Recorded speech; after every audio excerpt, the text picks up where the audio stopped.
Hello guys, welcome back to another video. It's Augusta again. So in today's video I'm going to be sharing with you my Lobola negotiation, what happened the day of my Lobola negotiation, the procedures and all the tea.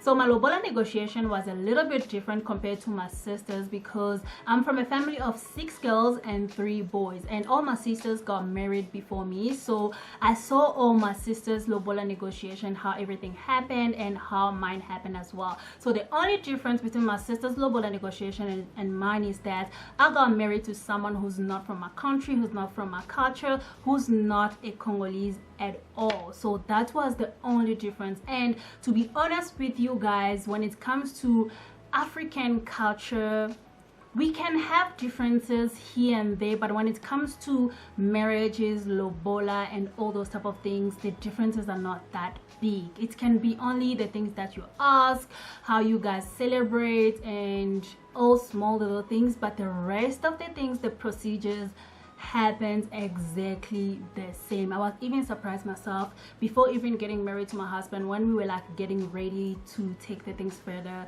I was even like asking myself how this thing is going to happen since I'm getting married to someone who's not a Congolese. So the procedures are going to be different. Is it going to be difficult? But when we started the procedures, guys, every time I was telling my husband, because before even like starting the procedures, I was explaining to my husband back then that how things happen in my culture, what is the first step, what is the second step, and how everything is going to finish. And every single time I was talking to him about the procedures, he's like, that's also how it happens in my country, that's also how it happened in my culture. So everything is just exactly the same. The only difference is that how they celebrate theirs and how we celebrate ours, and quite a few things that we ask and they don't ask. Those are the small little things that makes it different, but the rest of the things, everything that I was explaining to him, it was like, we also do exactly the same thing. What you guys do, that's what we do as well. So if you haven't watched my video about the procedures for you to go see the woman's family, please go check it out.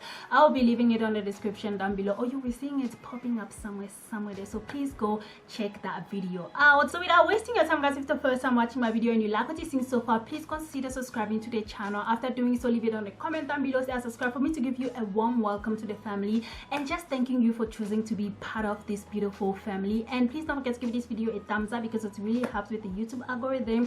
And without wasting your time, guys, let's go to the reason why you clicked. So the procedures, how everything happened the day of my Lobola negotiations. So first of all, I am a Congolese. I live here in South Africa. It's been quite some time since I moved in this country, and I'm married to someone who's not a Congolese. That's why I am sharing with you these procedures for you just to have an idea. If you want to get married to a Congolese woman, someone who's not from your culture, what to expect. Okay, so this is what happened in my house, in my culture, in my family. Okay, so when it comes to Lobola negotiation, it can happen different way in different families.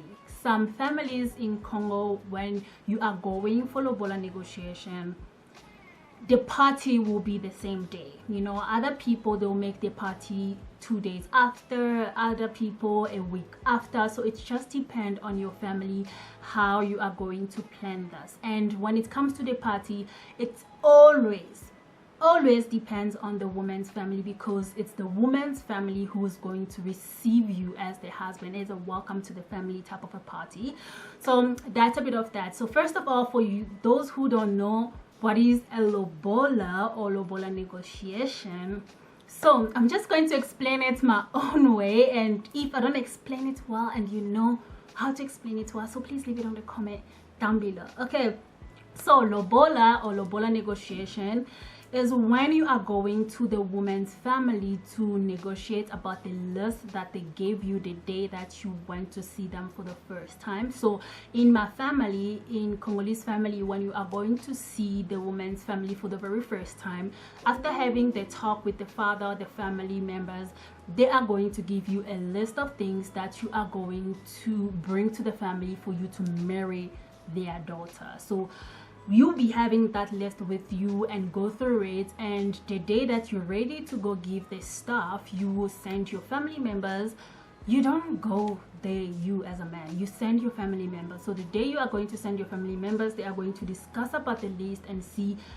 what they're going to give and how much they're going to give and what they're going to remove, type of a negotiation. Okay, something like that. So on that list it will be a lot of stuff, so just negotiate how you are going to pay that bill. Okay, so that's a bit of that. So in my family, when my husband came and they gave them the list, the good thing about my family until today, I'm always like happy when it comes to lobola and getting married, is that my parents, they don't go over the top when it comes to the list. They don't ask so many things, so many unnecessary stuff, or a lot of money. Since like the first lobola in my family, my parents, they never asked for like a lot of money, because they knew already that at the end of the day we're not going to get rich with one person. Oh, this guy who's coming to marry our daughter, he's not gonna make us rich with this money. So that's why also most of the lobola situation that happened in my family, they never really go and negotiate. Oh, you ask for this amount, we are going to give you this amount. They don't really go like that, because first of all, the money is not that much. If they're asking you for like an example 30,000, just an example guys, if they ask you for like 30,000, it's already like less, you see, compared to some other cultures. If they ask you here for 30,000, you will see already that no, this is really reasonable, it's not really that much. And besides the money, the list, our lobola list, it's not a lot of stuff. Like they don't ask a lot of stuff. They ask for some stuff, you be like, really, do you really have to ask for this? Like salt and oil, all those type of things. So that's why lobola negotiation in my family, men just tell you, no, we're coming this day to bring this stuff, you know. They don't really say we're coming to negotiate or something. Yes, it happens here and there, but it's not really that much, because we don't really ask a lot of stuff. Okay, so on the day of my lobola negotiation, guys, please don't judge me. Myself, I was not even in Witbank, because my family lives in Witbank, and myself on the day of lobola negotiation, I was not even in Witbank. I was here in Johannesburg, because I even asked my parents that, do I really have to be there the day that they are going to come and bring their stuff? They were like, no, you don't really have to be there, because even my husband's family, they're like, no, you don't have to make a party, we're just coming and leave the stuff, and we're not even gonna be there long. The party is only gonna be the day that all of us will come and celebrate. That's about it. So when they say that, that's when I ask my family, do I really have to be there? Because they say they'll be there, like they're not gonna be there longer, they're just gonna come and bring the stuff and then come back. That's when they told me, no, you don't have to be here, since it's not gonna be a big thing, they're not gonna stay longer. Okay, so I didn't go on that day. And another thing, when it comes to my lobola negotiation day, they didn't bring the things that they wrote on the list. Like they didn't buy, let's say for an example, a pot or something. They didn't buy all those things. They brought everything money. For an example, if they say pots, 5 pots, they're just gonna go and check how much those pots costs and what type of a pot is that and how much it is. They're just gonna take the money of that pot and put it inside the envelope, and they will write pot. Oh, the oil, how many liters of oil, how much is it? And then they're just gonna take the money of the oil, put it in the envelope, and then write the name oil. So they were having a lot of envelopes of the things that they were asking.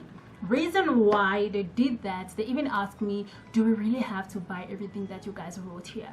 I told them, even my family, they told me they don't have to buy everything, it's just a cultural list. They can just give us money with all the things that they wrote, just that we can't say in total give us this amount, so we just have to write the list of things exactly the way it happens. But they don't have to buy them, can just like bring money. Okay, because also when it comes to this lobola stuff, my parents already have like all of those things. Like I said, I'm from a family of 6 girls. All my sisters, they got married before me, and all of them, each and every Lobola, they were bringing like pots, and you know how many pots that they have. And you see those big pots, those are the type of pots that they ask when it comes to the list. So my parents, they've been asking all those pots like every single time. Now they're like, we have so many pots of this type, so we don't need these things anymore, you know. So for us this time, we just need the money, because with money we can buy anything that we want and all those type of things, and we can still take that money and use it with the party. Okay, so when it comes to my turn, they didn't buy all those lists. The only thing, even the clothes, yeah, also when it comes to clothes, father, mother, and the uncle stuff, the clothes that they buy, they also didn't buy those clothes, because they also learned from their past mistakes, or those other families, what they did. When they say father suits, mother clothes, and father shoes, every time they were buying the suits for my dad and the shoes, it was always not fitting him, you know. And those suits that you buy for the parents, it's not just a suit, it's a suit.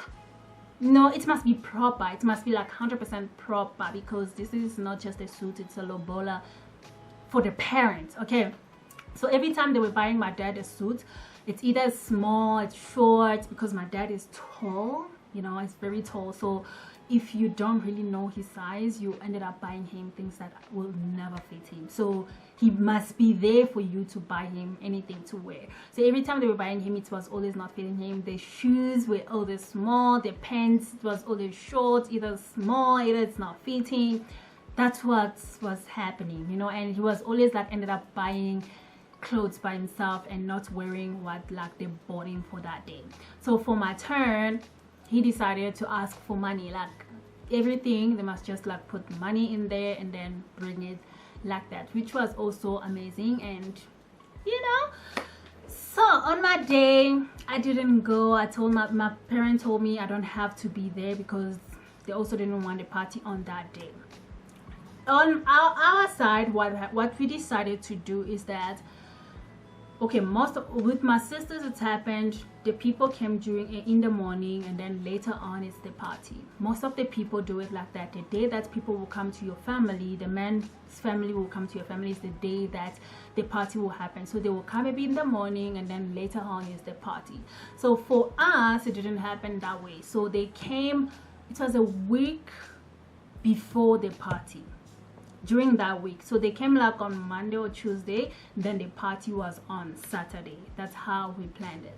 So they just came, and then they went through the list, because at the end of the day, when they are there, you have to go through the list. So they'll be like, the Lobola money is this amount, where is it? So they're just gonna take the envelope and hand you the Lobola money. When it comes to the Lobola money, that's the only really thing that they go through. Trust me, they will count it in front of you. If they ask for 30,000, they will count the 30,000 right in front of you, like right in front of you. Okay, the rest of the things they may not really go through. Like on my side, they didn't really go through like oil money. They're not gonna go through oil money or whatever money. They're not really gonna go through that, you know. They're only gonna go through the Lobola money, father's suit, and mother's outfits. Only 2 things, just to make the procedure like spicy. But they will go through every single thing. They will be like, where is the Lobola money? They go through the Lobola money, they will count it, and then where is this, just like that. It's super fun and interesting, you know. So the funny thing that happened in my Lobola negotiation day is that when they were going through the Lobola negotiation money, the cash part of it, my husband, I don't know how he calculated the rates, because in my culture they counted it in dollars, you know. It's always in dollars. I'm not gonna tell you guys how much my Lobola was, because guys, you don't know when you see me out there how much I went for. It sounds so crazy, but yeah, that's what happened, you know. So yeah guys, so what my husband did when he was converting the dollars to rand, the rate, I don't know if he calculated the rates wrong or what happened. When they asked for an example 10,000, he put an extra of, was it 1,000 rand or 1,200, but it was extra, you know, extra of 1.5 or 2,000 rand, something like that. So when they were going through the Lobola money, so they were counting it, they were like, no, we asked for $1,000 and $1,000 in rent is this amount, and let's count. So now they started like going 1, 2, 3, 3. Then they saw the money's a lot, so they took the rest of the money, they gave them back. I don't know if it ever happened somewhere, I don't know, I've never heard, but that's what happened on my day. So the money was too much, then they took the money, they gave them back. Mind you, my husband was not there, it was only his family. They were shocked. They're giving back the money, like they were shocked. I didn't know. And when they went back, everything happened, and then they counted everything. Cool. They just only ate like only snacks and drinks, and because they didn't want the party. Then they came back. When they went back, they met with my partner. They gave him the money back. They're like, no, they gave us this money back because it was extra. They were shocked, guys. When I say shocked, they were shocked. So yeah, guys, that's what happened on my Lobola negotiation day. It was not a party, it was not hectic, I was not even there myself, which was crazy. But yeah, that's what happened the day of my Lobola negotiation. So yeah, guys, thank you so much for watching the video. I hope you enjoyed it. So if you have your story, leave your story down below and tell us how your Lobola negotiation happened. Was it like different, or it happened exactly the way you guys do it in your culture? So please let's have the conversation on the description down below. So on my next video, I'm going to be sharing with you the list of the stuff that they ask in Congo when it comes to Lobola. Okay, the list here in South Africa and in Congo as well. So subscribe and click the notification bell for you to be the first one to be notified when I post a video. Okay, so thank you so much for watching the video, and I'll see you guys on my next video.